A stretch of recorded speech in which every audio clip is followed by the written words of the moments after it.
I had planned another closing message, but I feel compelled to say what I'm about to say. Now, I risk sounding like a conspiracy theorist, but it's no longer a theory. What I'm about to say is fact. The secret organizations of the world power elite are no longer secret. They have planned and are now leading us into a one-world communist government.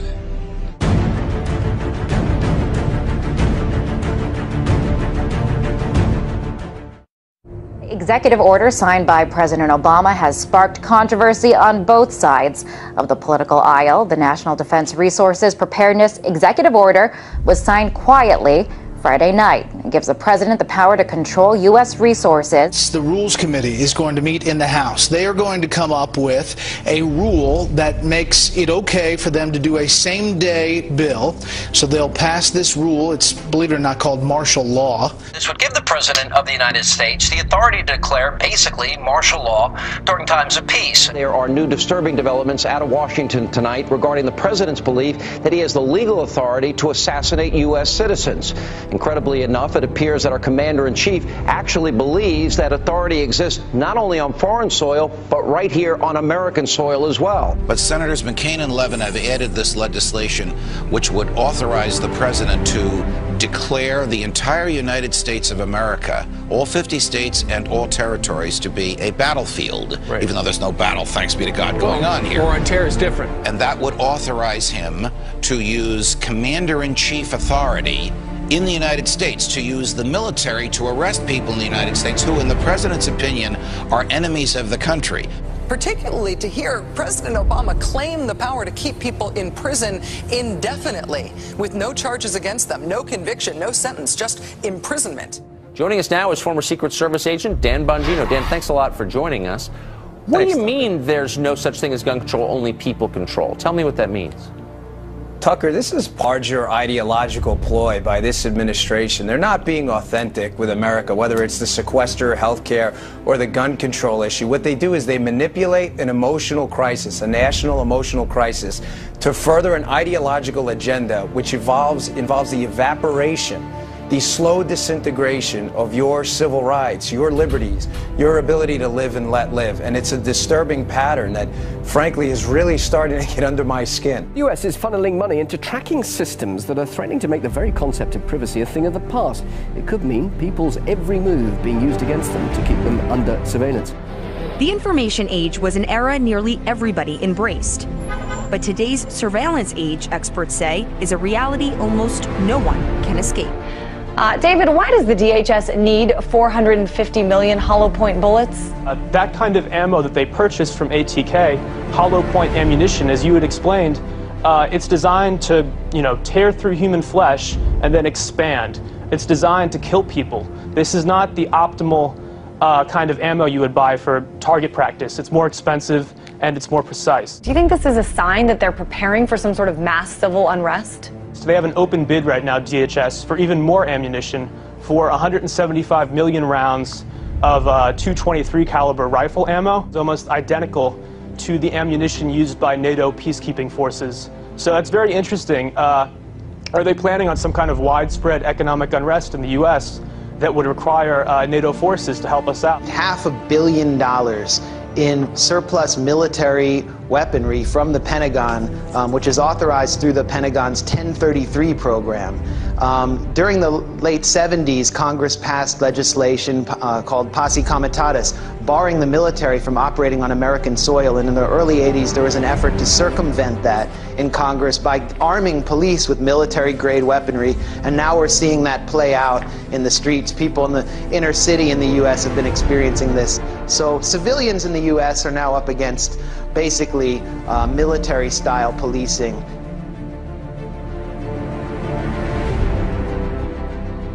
The battle against terrorism involves all of us. Everybody in this country is a potential terrorist. The Department of Homeland Security sent to law enforcement agencies across the country warning about the potential for an increase in right-wing extremist activity. It warns about groups and individuals dedicated to single issues like abortion, immigration, and gun rights. Tonight, our focus is on every American's right to freedom of expression and freedom of religion. It's the Christians who are under siege by government officials and anti-religion groups who think Christmas and Christianity have no business in the public arena. The Department of Defense has just issued a new list of extremists that should be watched. And on that, in fact, number one, past the Muslim Brotherhood and past Hamas, Hezbollah, number one, evangelical Christians. We begin tonight with a newly leaked U.S. Army military police training manual for what they are calling civil disturbance operations. The Army manual outlines the plan to kill rioters and demonstrators in America. That's right, they have plans to confiscate our firearms and kill American citizens on U.S. soil. This during a mass civil unrest, I guess, shooting innocent civilians perhaps. And it goes on to describe how prisoners will be processed through internment camps. Wow. So there you have it. Our own military being trained for armed conflict with U.S. citizens. They're being trained to confiscate our guns in preparations to process us into camps during civil unrest. A pretty scary scene along the Chicago River turns out to be a military training exercise. There was nothing routine that folks reported about seeing the jarring as they witnessed the jarring scene of at least 3 Black Hawk helicopters flying at times in close order formation. Just in, a military drill in downtown Miami, complete with these Black Hawk helicopters, elite soldiers, and police officers swarming the street. Take a look, swing back over here. This may be involved in this training or not. Again, let me tell you what all of this is that we know of. It's a joint military training exercise involving local police, also military. Sight of Army helicopters and the sound of gunfire created a lot of concern this afternoon in one Houston neighborhood. There were armed men in fatigues, plenty of weapons, and what many thought were real live rounds.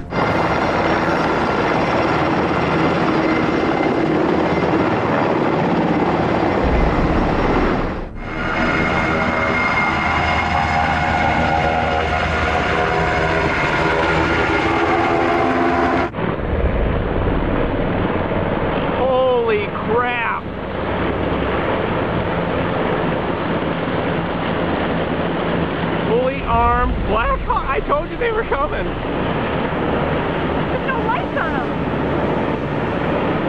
They're like bugs. So here's the article by Steve Watson. Military helicopters conduct covert exercises over U.S. bank buildings.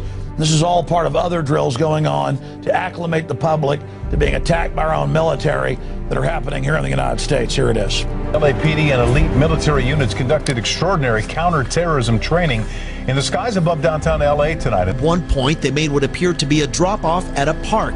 Within seconds of landing, the helicopter was back in the air. It was a strange sight in the skies over Los Angeles. Military Special Forces flying a practice mission last night, and there are more exercises scheduled for today. The entire city of Boston is in lockdown. In the suburb of Watertown, police with guns drawn are searching door to door. I mean, we had martial law up there. FBI and all these agents coming in, closing things down, going to people's houses.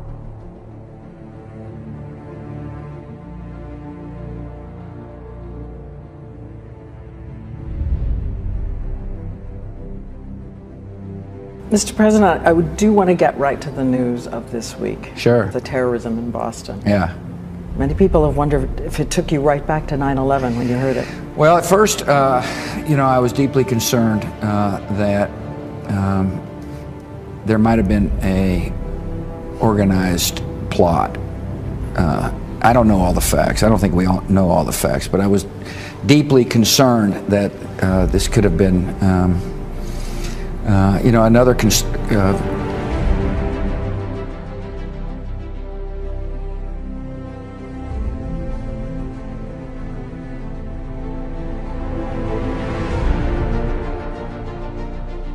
while they're doing this, they're amassing this wealth in order to redirect it toward martial law endeavor, and not just in America, but globally.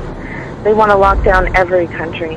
and force us into global governance, eventually force us into a global reserve currency that is like the Bancorp that the IMF has been pushing.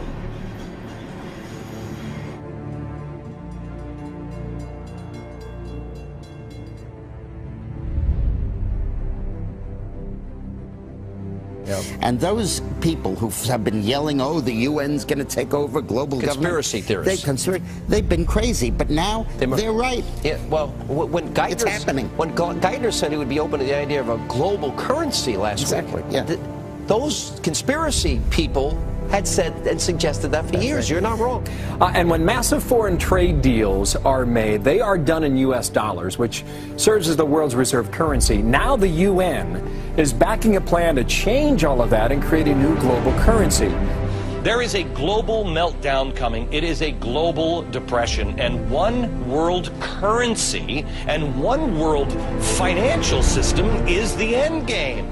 China said last week they want one global currency. France said yesterday or the day before that they want one world order, a new world order, at the end of this event. U.S. State Department, the Federal Reserve, even the EPA are sending billions of dollars overseas, and many economic and political decisions made in the United States just don't benefit us. They benefit a would-be one world government. Because of the programs like this and just the fiscal conditions that we're in, it feels like there's a greater sense of urgency to get to that one world government. Do you feel like the Obama administration may actually be hitting the gas rather than the brake pedal when it comes to this?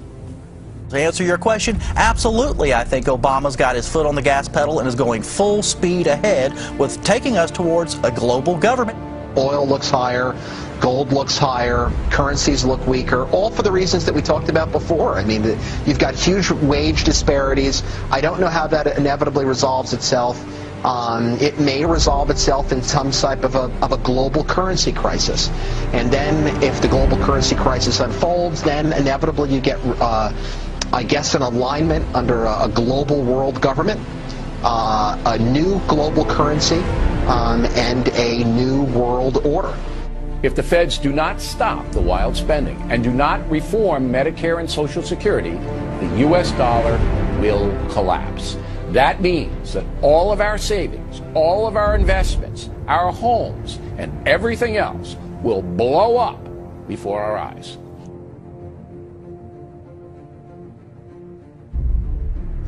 This morning on Today's Health, a computer chip that could be implanted under your skin so doctors can quickly access your medical records. Explain to me briefly what the VeriChip is and what it is supposed to do. VeriChip is a tiny miniaturized RFID, or radio frequency identification microchip. It's 11 millimeters by 1 millimeter. It's about the size of a grain of rice. Well, we've got one sitting there by a penny to give us a little perspective of the size. Very Correct. Tiny. You implant it under the skin how? It gets injected, just like getting a shot of penicillin or any medicine that you would get in a doctor's office. It goes in the upper right arm. Implantable human chips. Supporters hail the technology as a medical marvel. You have one in your arm right now. That's correct. Where is it? It's in the upper right arm. It's a simple injection process. Finally from us this evening, technology on the cutting edge. We were interested today to hear that more than 100 law enforcement officials in Mexico are having microchips implanted in their arms. The chips allow a person to be scanned.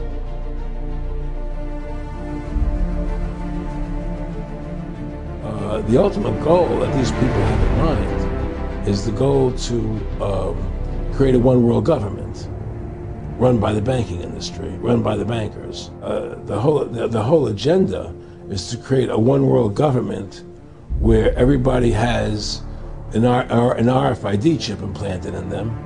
All money is to be